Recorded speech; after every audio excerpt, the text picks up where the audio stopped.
என் பாவத்தை கிழக்குக்கு மேற்குக்கு எவ்வளவு தூரமா அவ்வளவு தூரமாய் விலக்கி விட்டார். இப்போ அந்த பாவத்துக்கு எனக்கு சம்பந்தம் இல்லை, அப்பாலே போ சாத்தானே சொல்லுங்க, அதோட ஓடி போயிடுவான்.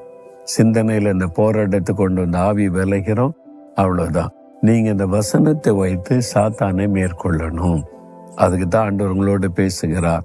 உங்களோட உள்ளத்துல பிசாசு போராடுறான்ல, மகளே உன் மகனே உன்கிட்ட போராடுறான்ல, இந்த வசனத்தை சொல்லி அவனை கடிந்து கொள்ளுங்க.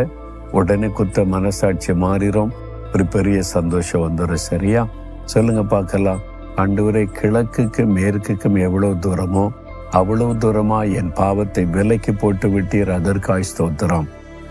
இரத்தத்தினால் என்னை கழுவி விட்டீர், ஸ்தோத்திரம். சாத்தானே, இனிமேல் இந்த பாவத்துக்கும் எனக்கு சம்பந்தமில்லை. நான் இயேசுவின் பிள்ளை, அவருடைய இரத்தத்தினால் கழுவப்பட்டவள். இயேசுவின் நாமத்தில் உன்னை மேற்கொள்ளுகிறேன். ஆமேன், ஆமேன்.